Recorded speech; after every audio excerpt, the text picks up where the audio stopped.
ਸਰਹੱਦੀ ਸੈਕਟਰ ਖੇਮਕਰਨ ਦੇ ਅਧੀਨ ਪੈਂਦੇ ਪਿੰਡ ਆਸਲ ਉਤਾੜ ਵਿਖੇ 1965 ਦੀ ਜੰਗ ਦੌਰਾਨ ਪਾਕਿਸਤਾਨੀ ਪਲਟਨ ਟੈਂਕਾਂ ਦਾ ਕਬਰਿਸਤਾਨ ਬਣਾਉਣ ਵਾਲੇ ਸ਼ਹੀਦ ਅਬਦੁਲ ਹਮੀਦ ਦੀ ਸ਼ਹਾਦਤ ਤੇ ਅੱਜ ਫੌਜ ਦੇ ਉੱਚ ਅਧਿਕਾਰੀਆਂ ਵੱਲੋਂ ਸ਼ਰਧਾਂਜਲੀਆਂ ਭੇਟ ਕੀਤੀਆਂ ਗਈਆਂ। ਇਸ ਦੌਰਾਨ ਉਹਨਾਂ ਦੇ ਨਾਲ 1965 ਦੀ ਜੰਗ ਲੜਨ ਵਾਲੇ ਕਰਨਲ GS ਸਿੰਧੂ ਤੇ ਉਹਨਾਂ ਦੇ ਪੋਤਰੇ ਵੀ ਅੱਜ ਪਿੰਡ ਆਸਲ ਉਤਾੜ ਵਿਖੇ ਪਹੁੰਚੇ। PTV ਚੈਨਲ ਲਈ ਤਰਨਤਾਰਨ ਤੋਂ ਗੁਰਮੀਤ ਸਿੰਘ ਵਲਟੋਹਾ ਦੀ ਰਿਪੋर्ट। ਅੱਜ ਆਸਲ ਉਤਾੜ ਆਏ ਹੋ ਸ਼ਹੀਦ ਅਬਦੁਲ ਹਮੀਦ ਦੀ ਜਗ੍ਹਾ ਤੇ ਤੁਸੀਂ ਇੱਕ ਸਾਬਕਾ ਕਰਨਲ ਰਹਿ ਚੁੱਕੇ ਹੋ, ਕੀ ਕਹਿਣਾ ਚਾਹੁੰਦੇ ਹੋ ਜੀ ਅੱਜ? मैं ये कहना चाहूँगा क्योंकि मैं 1965 की लड़ाई में अब्दुल हमीद मेरा खुद शहीद थे। मैं उन्होंने खुद देखा 3 टैंक उड़ाते हुए, जो चौथे टैंक का एम ले रहा था और जीप उड़ा दी।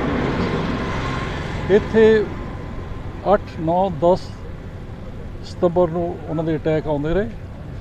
10 सितंबर को उन्होंने GOC और उन्होंने CRT जो अपनी जीप च आ रहे थे वो इतने असी साड़ी चार्ली कंपनी मार कराए थे।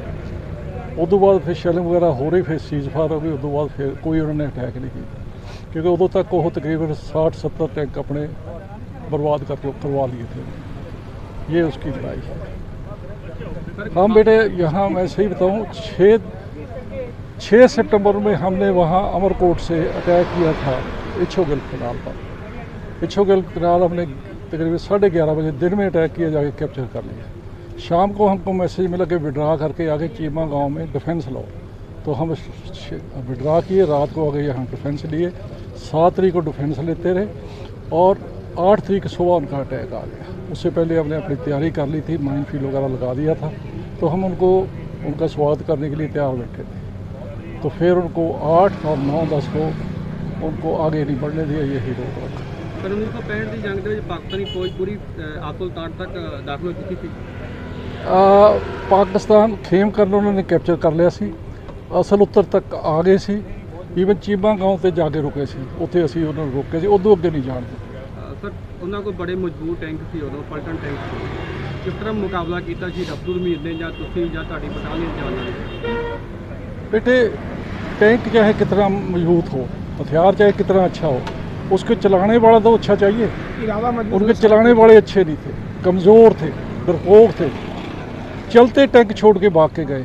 एक टैंक टूट गया, 3 छोड़ गए। तो वो दिल के कमज़ोर थे या अनट्रेंड कहूँगा। वो अब टैंक अच्छा क्या कर गए, चलाने वाला ही सारा बुजदिल है, तो टैंक क्या करेगा? ये बात थी, इसलिए उन्होंने मार खाई, इसलिए वो हारे। जी सर, की नाम था सर? मेरा नाम मोहम्मद परवेज़ है, परमवीर चक्र विजेता शहीद वीर अब्दुल हमीद, जो आपके फिरोजपुर में स्मारक है असल उत्तर में, मैं उन्हीं का ग्रैंडसन हूँ। और मेरी तमन्ना थी कि मैं अपने दादाजी के मज़ार पे हर साल चादर चढ़ाने आऊँ। कोविड की वजह से 2 साल से मैं नहीं आ पा रहा था, इस वजह से आज मैं 19 ग्रेनेडियर्स के कहने पे, उनके रिक्वेस्ट पे मैं आया हूँ। और मुझे फ़ख्र है कि मतलब ऐसे मतलब विभूति का पोता होकर मैं उनके मज़ार पे आता हूँ। कार्यक्रम हमारे यहाँ बहुत होते रहते हैं, मंत्री भी आते हैं, सब कुछ लोग आते हैं, लेकिन जो हमारी सुकून इस जगह पे होती है जहाँ हमारे दादी शहीद हुए हैं, वो सुकून हमें कहीं नहीं मिलता है। और मेरे घर के गार्जियन भी, मेरे फादर, मेरे चाचा लोग बोलते हैं आप एक लोग वहाँ पे मज़ार पे जाके चादर चढ़ा दिया करो। सर भारत सरकार की ओर से आपको सुविधाएँ मिल रही हैं जो? जी बिल्कुल। माननीय मोदी साहब जब प्राइम मिनिस्टर बने तो कुछ सुविधाएँ उनकी में मिली और कुछ कांग्रेस में मिली। पेट्रोल कैसा फ़ख्र महसूस होता है? देश के इतने बड़े हीरो हैं शहीद अब्दुल हमीद, जिन्होंने देश की खातिर अपनी जान दे दी, आप उनके पोते हैं, तो कैसे महसूस करते हैं? फ़ख्र तो ये होता है कि पहली बात तो ये जो हमारी कौम है उसमें ये हीरो हैं। और मैं ये संदेश देना चाहता हूँ मुसलमान भाइयों को कि आप देश के लिए ही जिए और देश के लिए मरें। ऐसी उल-जुल बातें ना करें जिससे देश को, हमारे हिंदुस्तान को क्षति हो या नुकसान हो या तकलीफ़ हो। क्योंकि जो हमारे हिंदुस्तान में जो चीज़ मिली हैं वो अन्य, अगर जो सोचते होंगे कि पाकिस्तान में अच्छे मुसलमान रहते होंगे, तालिबान में रहते होंगे, ये उनकी गलत सोच है। क्योंकि जिस तरह से सताए जा रहे हैं तालिबान में मुसलमान, जिस तरह पाकिस्तान में सताए जा रहे हैं, वैसे आज हिंदुस्तान में जितने मुसलमान हैं सुख अमन चैन से जो रह रहे हैं धन दौलत से, वैसे कहीं नहीं है।